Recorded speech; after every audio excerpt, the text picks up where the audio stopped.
हम सबसे पहले आर्टिकल 52 की बात करते हैं। इसमें 52 में क्या है? भारत का एक राष्ट्रपति हो। 52 में क्या बेटे? भारत का एक राष्ट्रपति हो।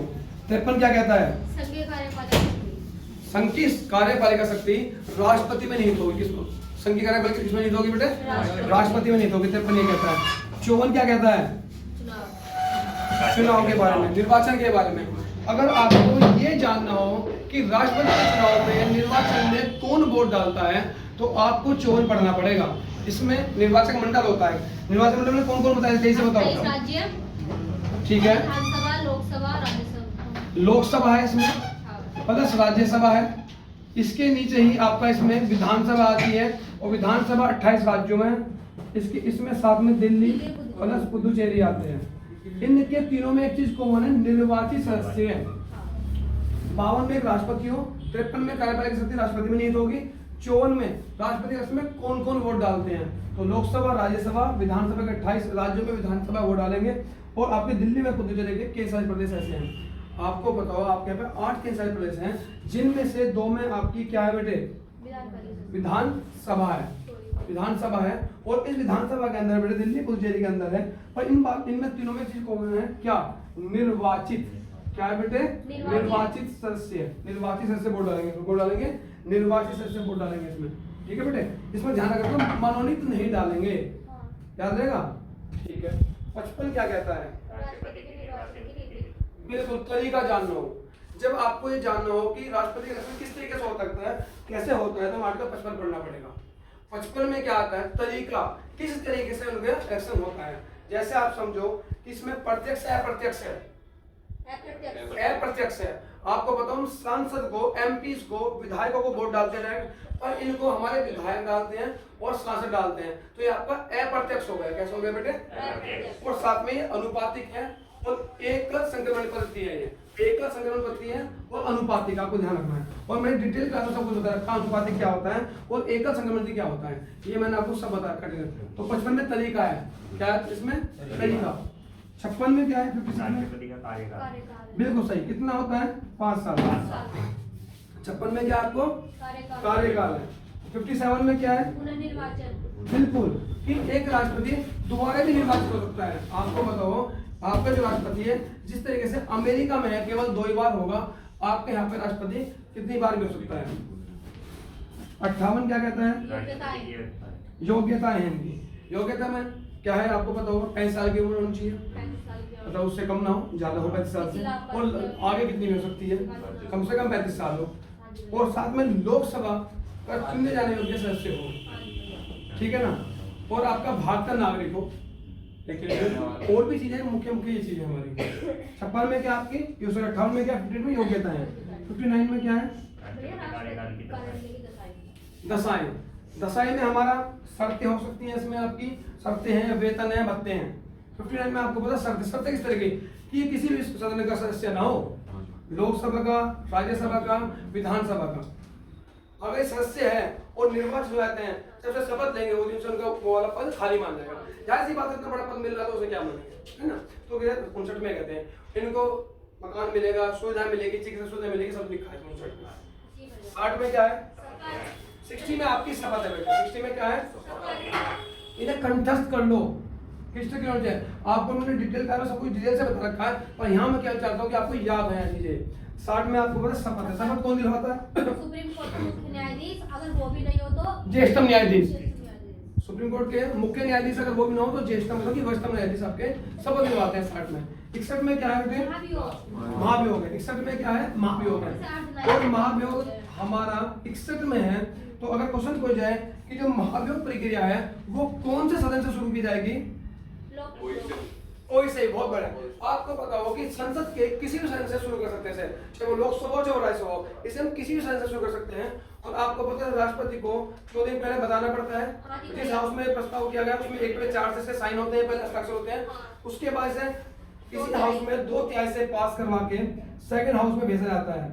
सेकंड हाउस कोई से होता है जिस हाउस में पहले लाया गया, जिस सदन में पहले लाया गया, उसके बाद हम दूसरे में इसको भेजते हैं। इसको हम जब दूसरे में भेज रहे होते हैं तो उसे आपको पता हो वो आपका वहां पे क्या इसका स्पष्टीकरण दे जाते हैं राष्ट्रपति जी, मतलब कि वहां पे इसकी जांच होती है। पहले सदन में 2/3 से पास हो जाता है, जब दूसरे सदन में भेजा जाता है तो दूसरा सदन इसकी जांच करता है और उस जांच के अंदर आपका जो राष्ट्रपति होता है वो इसमें स्पष्टीकरण देता है या अपने द्वारा किसी व्यक्ति को दूसरे को प्रतिनिधि को भेज देता है। वहां पे आपस की जांच होती है, 2/3 से भावी पास हो जाता है तो आपका राष्ट्रपति के पद उस दिन से क्या माना जाएगा, रिक्त माना जाएगा। हालांकि ऐसा आज तक हुआ नहीं। आपको बताओ कि इनका जो कार्यकाल है समाप्त होने से पहले इलेक्शन हो जाना चाहिए, चुनाव हो जाना चाहिए। यदि इन केस कभी इनकी मृत्यु हो जाएगी राष्ट्रपति की या इनको हटा दी जाएगी, अपना त्यागपत्र दे सकते हैं। पहले उपराष्ट्रपति को बताओ कि ये अपना त्यागपत्र सौंपना है, उपराष्ट्रपति को सौंपेंगे और उपराष्ट्रपति तुरंत इसकी खबर किसे देगा, लोकसभा अध्यक्ष को देगा, क्योंकि ये तो राज्यसभा के खुद सभापति होते हैं तो राज्यसभा तो पता चल गया जब इनके पास त्यागपत्र आया। पर लेकिन जब दूसरे हाउस में बताना भी जरूरी होता है तो लोकसभा अध्यक्ष को ये बताएंगे। और उसी कंडीशन में जब उपराष्ट्रपति इनके कार्य को संभालते हैं तो आपको पता हो उसमें भी ये शर्त रखी गई है कि 6 महीने के अंदर इलेक्शन हो जाने चाहिए। ठीक है ना, तो 6 महीने के अंदर इलेक्शन हो जाने चाहिए। रिजल्ट क्या कहता है, उपराष्ट्रपति। हाँ इसे नहीं पढ़ेंगे उपराष्ट्रपति को है। अब हम इनसे जुड़े हुए और भी कुछ आर्टिकल्स हैं वो उनको करते हैं। ठीक है, जैसे आपका 71 है, 71 में क्या है, राष्ट्रपति के चुनाव में कुछ भी बिल्कुल सही बात। आपको बताओ 71 आर्टिकल पावर देता है, क्या पावर देता है कि जो सुप्रीम कोर्ट होती है उनका निर्णय इसमें अंतिम माना जाएगा। कैसे अंतिम माना जाएगा कि अगर कोई भी अवैध सिस्टम, कोई भी गलत तरीका इनके इलेक्शन में राष्ट्रपति में पाया जाता है तो उसकी जांच आपकी कौन करती है, सुप्रीम कोर्ट करती है उसकी जांच। और जब सुप्रीम कोर्ट उसकी जांच कर रही होती है उसका डिसीजन फाइनल माना जाता है। और इसमें एक चीज और ध्यान रखना कि जो इन्होंने कार्य कर रहे हैं, इनके इलेक्शन को अवैध तो समझ दिया, उनको हटा भी सकते हैं, पर लेकिन उनसे पहले उन्होंने कार्य करे हैं वो इनके वैध मान जाएंगे, लीगल मान जाएंगे। ठीक है ना। 71 का 4 क्या कहता है, 71 का 4 क्या कहता है, ये बाद में जोड़ा गया था। 71 का 4 क्या कहता है, 71 का 4 ये कहता है कि अगर आपकी कोई विधानसभा भंग चल रही है, विधानसभा नहीं है, पर लेकिन इलेक्शन तो हमें कराने होते हैं राष्ट्रपति के, आपको पता चल गया, हमने बताया कि 6 महीने के अंदर कराने पड़ेंगे या उसके पहले पद खाली होने से पहले कराने पड़ेंगे।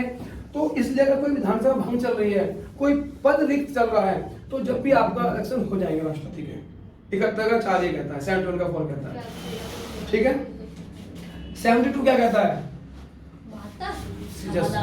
संविधान की शक्ति देता है। ये आपके प्रेसिडेंट को, राष्ट्रपति को पावर देता है संविधान की शक्ति। आपको पता है ये किसी भी दंड को कम कर सकते हैं, किसी दंड को माफ कर सकते हैं, और कठोर कारावास को सिंपल साधारण कारावास में चेंज कर सकते हैं, मृत्युदंड को उम्र कैद में चेंज कर सकते हैं। इस प्रकार से इनके पास बड़ी पावर दी गई है। और आपको पता हो कहीं ना कहीं ये पावर 161 आर्टिकल राज्यपाल को भी देता है।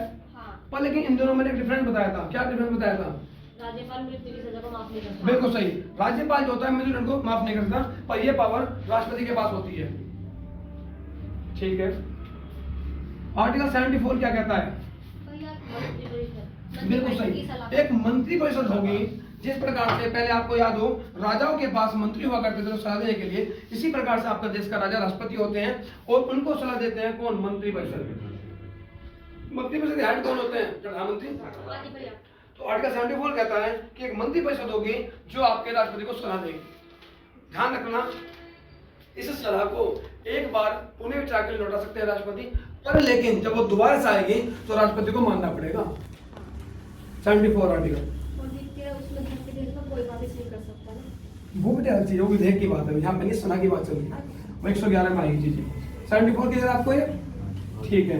77 में क्या है, 77 में भैया वो है कार्यपालिका, राष्ट्रपति वो समस्त कार्यपालिका, जो भी कार्य होंगे वो राष्ट्रपति के नाम पर होंगे, जो भी कार्यपालिका आपके कृत्य होंगे, कार्य होंगे, वो राष्ट्रपति जी के नाम पर होंगे। 77 ये कहता है। क्लियर यहाँ तक। 80 में भी राष्ट्रपति जी को एक पावर मिली है। वो क्या पावर मिली है, राज्यसभा के 12 सदस्यों को मनोनीत करना। आर्टिकल 80 कहता है राज्यसभा के सदस्यों को मनोनीत करने के लिए कहता है। आर्टिकल 80 ऐसा कहता है। और किस किस फील्ड से होंगे वे, कला, साहित्य, विज्ञान और समाज। और आपको पता हो इसी के तहत आपके सचिन तेंदुलकर आए थे, उस पर थोड़ा से बात भी तो खेल से, पर कला के अंदर के लगे खेल समा जाता है। ठीक है। 80 ये कहता है। आपका 7 में आता है एक आर्टिकल और मैंने बताया था, याद हो आपको, 111। 111 में क्या था, 111 आर्टिकल भी राष्ट्रपति से जुड़ा हुआ है कि आपका कोई विधेयक राष्ट्रपति के पास जाता है। विधेयक का क्या मतलब होता है, एक कच्चा मसौदा होता है। आपको पता है लोकसभा से पास होगा कोई बिल, बिल आया पहले, राज्यसभा से या लोकसभा किसे पास होगा, उसके बाद राष्ट्रपति के साइन होते हैं। और जब तक विधेयक कहलाता है, जब उसमें राष्ट्रपति साइन होते हैं, जब कानून बन जाता है, एक्ट बन जाता है, और जब राष्ट्रपति के पास जाता है तो 111 आर्टिकल राष्ट्रपति को पावर देता है कि वो इसको अपनी सहमति दे भी सकता है और सहमति नहीं भी दे सकता है, और इसको पुनः विचार के लिए लौटा सकता है। 111 आर्टिकल कहता है कोई भी विधेयक इसके पास आता है, राष्ट्रपति जी के पास आता है, उस विधेयक को वो सहमति दे भी सकते हैं और सहमति नहीं भी दे सकते हैं, और उसको पुनः विचार के लौटा सकते हैं। यहीं से कहीं ना कहीं आपको पता हो राष्ट्रपति को वीटो पावर मिलती है। आपकी मैंने एक वीटो पावर बताई थी, कौन सी बताई थी, अत्यांतिक से हम बोलते हैं एब्सोल्यूट। अत्यांतिक वीटो, जो एब्सोल्यूट वीटो है, इसमें क्या पावर दी गई है, राष्ट्रपति उसे कुछ नहीं कहता, रोक देता है बिल्कुल, उसे कहता नहीं कर रहे, मतलब मना, शांत रहेगा उसको। फिर उसके बाद दूसरी आपको वीटो पावर दी थी सस्पेंसिव, मैंने बताई थी, कौन सी बताई थी, जिसे हिंदी में बोलते हैं निलंबनकारी वीटो पावर। क्या बोलते हैं, निलंबनकारी वीटो पावर।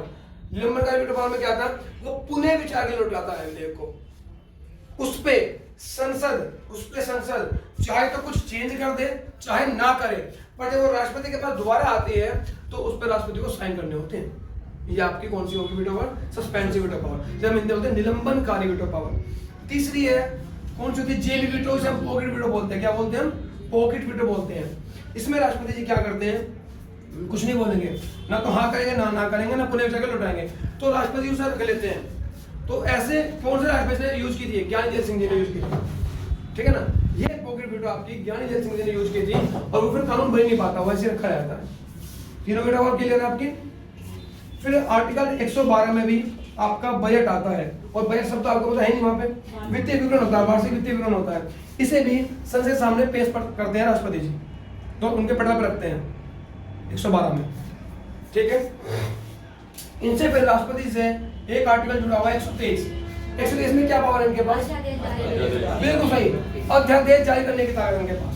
अध्यादेश में कानून की पावर रखता है, एक्ट की पावर रखता है।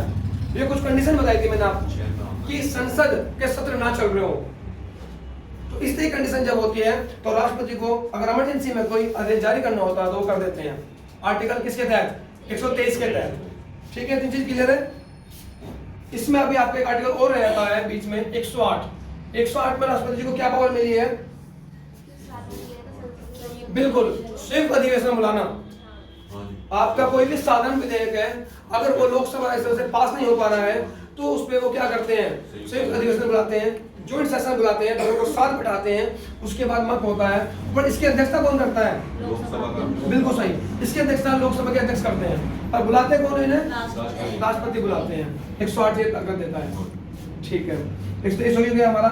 अभी इनसे एक आर्टिकल और जुड़ा हुआ है 143, कौन सा जुड़ा हुआ है, 143 क्या कहता है, बिल्कुल सही, परामर्श का अधिकार देता है। आपको बताओ, सुप्रीम कोर्ट से परामर्श कर सकते हैं कौन, राष्ट्रपति। वो आपको पता है कहीं भी किसी विधि पे किसी चीज पे फंस जाते हैं तो सुप्रीम कोर्ट से परामर्श मांग सकते हैं, पर लेकिन साथ में आपको बताओ उस परामर्श को लिए राष्ट्रपति आपके बाध्य नहीं है कि उस परामर्श को मानेगा।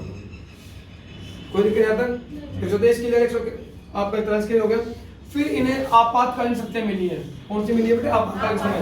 आपातकाल में इनको 352 में क्या पावर दी गई है, राष्ट्रपति शासन लगता है यहाँ पे राष्ट्रीय आपात है, क्या बेटे 352 में राष्ट्रीय आपात। इसमें क्या होता है, अगर आपके देश पर बाहर से अटैक हो जाए, कोई बाहर अटैक हो जाए, या आपके देश के अंदर शस्त्र विद्रोह हो जाए, उस समय आपका 352 के तहत क्या लगता है, राष्ट्रीय आपात लग जाता है।